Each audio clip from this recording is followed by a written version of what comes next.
Bismillahirrahmanirrahim. Assalamualaikum warahmatullahi wabarakatuh. Apakah Anda yang ada yang dirugikan ketika tetangga Anda LGBT atau kumpul kebo? Ketika Anda jadi Islam, yang dirugikan itu yang bukan Islam. Karena memang Islam ini bangsa dan biadab. Jadi kalau ada mengatakan bahwa puncak peradaban manusia adalah homo LGBT, maka monyet lebih dulu tahu tentang LGBT. Ya, lihat di negara-negara yang mengizinkan LGBT dan kumpul kebo, pasti lebih maju daripada negara-negara Islam. Nggak ada orang LGBT kalian rugi, itu nggak ada. Ada orang berkata LGBT ini adalah given, pemberian Tuhan. LGBT di Thailand lebih banyak daripada di Mesir. Kenapa? Menunjukkan dia bukan given, pemberian Tuhan. Biadabnya orang ini tidak hanya menista agama Islam dan mengaku Nabi ke-26 saja. Joseph Paul Zeng menyebut LGBT dan kumpul gebok lebih baik dari Islam. Hal itu dikatakan Joseph Paul Zeng di kanal YouTube miliknya berjudul Puasa Lalim Islam. Ia menyebut beberapa negara telah mengizinkan LGBT maupun kumpul gebok, seperti di negara Eropa. Negara Eropa ini kan mengizinkan LGBT dan kumpul gebok. Bahkan kumpul gebok itu ada kontraknya, ucapnya. Pendakwah kondang Ustadz Abdul Somad turut angkat bicara mengenai hal ini. Dalam salah satu kajiannya, pendakwah yang akrab disapa UAS hantam pernyataan Joseph Paul Zeng terkait LGBT dan bercerita mengenai sejarahnya. Rupanya orang ini semakin menjadi-jadi. Lantas bagaimana tanggapan tegas Ustadz Abdul Somad terkait dengan pernyataan di atas? Simak saja ulasan berikut ini. Kamu nggak rugi apa-apa. Jadi lebih baik LGBT dan kumpul kebo daripada Islam. Kalian yang puasa, orang lain suruh susah demi kalian. Itu lebih merugikan daripada LGBT dan kumpul kebo. Dia tidak akan tumbuh. Maka kita harus keras dalam masalah ini. Pria yang mengaku sebagai apologet Kristen ini menyebut tidak ada siapapun yang dirugikan dengan keberadaan kumpul gebok dan LGBT. Apakah Anda dirugikan ketika ada LGBT itu? Apakah Anda dirugikan ketika tetangga Anda LGBT dan kumpul gebok? Ada nggak yang dirugikan? Tanya Joseph.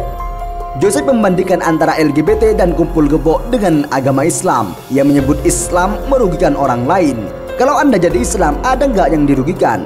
Banyak. Ketika Anda jadi Islam, yang dirugikan itu yang bukan Islam. Karena memang Islam itu bangsat dan biadab, ujarnya. Apakah Anda yang ada yang dirugikan ketika tetangga Anda LGBT atau kumpul kebo? Ada nggak yang dirugikan? Tapi kalau Anda jadi Islam, ada nggak yang dirugikan? Banyak. Ketika Anda jadi Islam, yang dirugikan itu yang bukan Islam. Karena memang Islam ini bangsa dan biadab. Puasa saja bikin susah kita, ya kan? Kamu nggak makan aja, bikin susah kita yang makan, gitu loh. Kita disuruh nggak makan juga, kan bangsat biadab. Tapi coba kalau tetanggamu LGBT, kamu rugi nggak? Enggak. Kalau tetanggamu kumpul kebo, enggak. Kamu nggak rugi apa-apa. Jadi lebih baik LGBT dan kumpul kebo daripada Islam, sebetulnya. Puasa saja bikin susah kita, iya kan? Kamu nggak makan saja bikin susah kita yang makan, gitu loh. Kita disuruh nggak makan juga, kan bangsat biadab, jelasnya. Dikatakan Joseph, Islam lebih merugikan orang lain ketimbang LGBT dan kumpul gebok. Coba tetangga kamu LGBT, kamu rugi nggak? Enggak. Kalau tetanggamu kumpul gebok, kamu nggak rugi apa-apa, katanya. Lebih baik LGBT dan kumpul gebok daripada Islam sebetulnya, sambung Joseph. Joseph memuji negara-negara yang mengizinkan kumpul gebok dan LGBT yang dianggapnya lebih maju. Lihat negara-negara yang mengizinkan LGBT dan kumpul gebok pasti lebih maju daripada negara-negara Islam. Lebih maju, katanya. Meski menganggap kumpul gebok dan LGBT tidak mengganggu, bukan berarti dia mendukungnya. Apakah saya mendukung LGBT dan kumpul gebok? Tidak. Tetapi saya tidak membenci mereka. Itu adalah hak mereka. Mereka mau melakukan itu atau tidak, tapi kita nggak boleh mengganggu mereka, bebernya. Kita boleh ingatkan mereka, tetapi tidak boleh mengganggu mereka, membuli mereka tidak boleh, sambungnya. Menurutnya, banyak faktor yang menyebabkan orang menjadi LGBT maupun kumpul gebok. Misalnya, kata dia, sewaktu kecil jadi korban pemerkosaan, sehingga dia memiliki obsesi yang berbeda. Yang kumpul gebok, lanjut Joseph, bisa saja terjadi karena trauma dengan pernikahan sebelumnya. Kesalahannya adalah kesalahan dari kita orang-orang yang mengaku beragama tidak mengajarkan mereka, katanya. Ia menegaskan tidak ada yang rugi karena LGBT dan kumpul kebo. LGBT maupun kumpul kebo berbeda dengan Islam yang sering merugikan orang lain. Kalian orang Islam, sekalinya puasa, orang lain disuruh susah demi kalian. Akhirnya lebih merugikan daripada LGBT dan kumpul kebo. Imbuhnya, nggak ada yang rugi karena tetangganya LGBT dan kumpul kebo. Yang ada kalian puasa, orang lain pada rugi karena disuruh tutup. Kalian jadi Islam, gereja dibom. Itu yang ada. Kebudayaan dirusak gara-gara kalian Islam. Bungkasnya. Panjang lebar membahas LGBT, Joseph Paul Zeng kena sentil Ustadz Abdus Somad. Ustadz Abdus Somad memberikan jawaban yang menohok atas pernyataan kontroversi Joseph Paul Zeng. Setelah dilakukan penelitian, ternyata ribuan tahun yang lalu monyet sudah homo. Jadi kalau ada yang mengatakan bahwa puncak peradaban manusia adalah homo LGBT, maka monyet lebih tahu lebih dulu tentang LGBT, ujarnya. Setelah diadakan penelitian, ternyata ribuan tahun yang lalu monyet sudah homo. Monyet itu sudah homo. Jadi kalau ada mengatakan bahwa puncak peradaban manusia adalah homo LGBT, maka monyet lebih dulu tahu tentang LGBT. UAS berpandangan jika LGBT dikaitkan dengan HAM, maka merujuk pada sejarah LGBT sendiri. Ulama 43 tahun itu menyimpulkan sebagai berikut. Kalau LGBT dikatakan adalah HAM, maka monyet layak dapat HAM. Sakit hati berarti LGBT, kata UAS.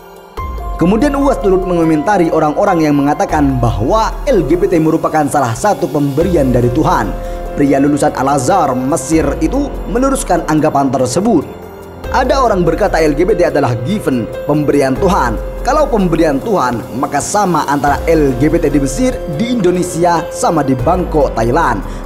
Ada orang berkata LGBT ini adalah given, pemberian Tuhan. Kalau pemberian Tuhan, maka sama antara LGBT di Mesir, di Indonesia, dengan di Bangkok, Thailand. Tapi yang terjadi, apa yang terjadi sekarang? LGBT di Thailand lebih banyak daripada di Mesir. Kenapa? Menunjukkan dia bukan given, pemberian Tuhan, tapi dia adalah tumbuh dari masyarakat. Tapi yang terjadi sekarang, LGBT di Thailand lebih banyak daripada di Mesir. Itu menunjukkan itu bukan pemberian Tuhan, tapi tumbuh di masyarakat, kata dia. UAS mengatakan jika LGBT tumbuh dari dididik di tengah masyarakat yang keras, maka kepribadian tersebut tidak akan terbentuk. Lain hal jika sinyal itu dibiarkan tumbuh begitu saja. Di tengah masyarakat yang keras, mengejek, mencela, maka dia tidak akan tumbuh. Tapi di Thailand kenapa tumbuh luar biasa? Karena dibiarkan. Bahkan ada Miss Bencong tercantik di dunia. Maka kalau keras, dia tidak akan tumbuh. Maka kita harus keras dalam masalah ini. Anak-anak kita, naudzubillah, lingkungan kita, kalau sudah nampak bakat-bakat dia melambai, dia harus didik keras. Buat latihan karate, salat subuh berjamaah, muhasabah, ceramah, habis itu latihan silat. Jadilah laki-laki perkasa, seru Ustadz Abdus Somad dengan lantang. Semoga orang-orang yang tidak sadar akan ucapan dan perbuatannya segera diberi hidayah dan kembali ke jalan yang benar. Amin. Berikut ulasan kami dalam video ini. Silahkan simpulkan sendiri di kolom komentar di bawah. Terima kasih Semuanya telah menonton video ini. Jangan lupa subscribe untuk mendapatkan video selanjutnya dari channel ini.